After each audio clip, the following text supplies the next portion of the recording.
Hi friends, welcome to my channel blissful blends vlogs. Hi friends, welcome back to my channel blissful blends vlogs. ఈరోజు మన ఛానల్లో special beetroot అండి. Beetroot blood increase చేయడంలోనే కాదండి, మంచి immunity booster లాగా కూడా పనిచేస్తుంది.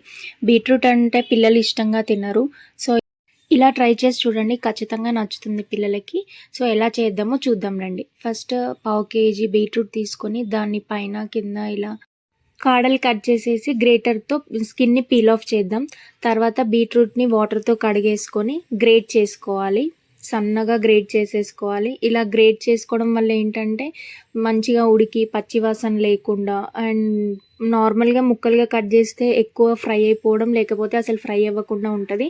ఇలా గ్రేట్ చేసుకోవడం వల్ల అలా పచ్చివాసన లేకుండా చాలా బాగా మంచిగా ఫ్రై అవుతుంది అనమాట. సో ఇలా గ్రేట్ చేసుకొని ఒకసారి ట్రై చేసి చూడండి, తప్పకుండా నచ్చుతుంది మీకు కూడా.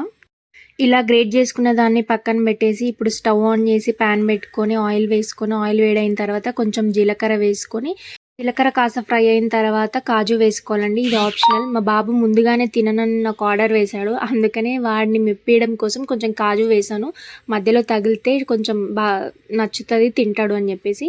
ఇప్పుడు అల్లం వెల్లుల్లి పేస్ట్ అండ్ పసుపు వేసి కొంచెం పచ్చి వాసన పోయిన తర్వాత ఇందాక మనం గ్రేట్ చేసుకున్న బీట్రూట్ తరుగుని ఇప్పుడు ప్యాన్లో వేసుకొని మంచిగా ఫ్రై చేసుకోవాలండి. కొంచెం పచ్చివాసన పోయేదాకా ఫ్రై చేసుకోవాలి. దీంట్లో ఆల్రెడీ వాటర్ ఉంటాయి కాబట్టి ప్యాన్కి అతుక్కునే ఛాన్సెస్ ఉంటాయి. సో ఆయిల్తో నీట్గా కోట్ అయ్యేలాగా మొత్తం కలుపుకోవాలన్నమాట, అన్ని సైడ్స్ నుంచి వీడియోలో చూస్తున్నట్టుగా.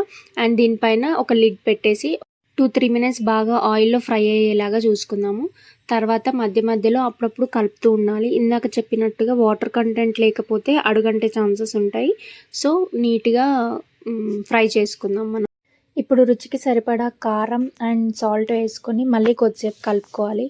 ఆ కారం ఉప్పు మన బీట్రూట్కి పట్టేలాగా ఫ్రై చేసుకోవాలన్నమాట. ఇప్పుడు కొంచెం ధనియాల పౌడర్ వేసుకొని మరి కాసేపు ఫ్రై చేసుకోవాలి. బీట్రూట్ని లిడ్ పెట్టి క్లోజ్ చేస్తున్నాను.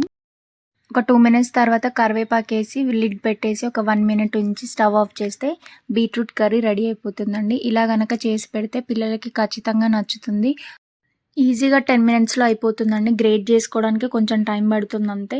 ఇలా గనక చేసి పెడితే వాళ్ళకి చాలా మంచిదండి హెల్త్కి. అండ్ మన బీట్రూట్ కర్రీ అందరికీ నచ్చిందని అనుకుంటున్నాను. నా వీడియోస్ కనుక మీకు నచ్చితే please like, share and subscribe to my channel.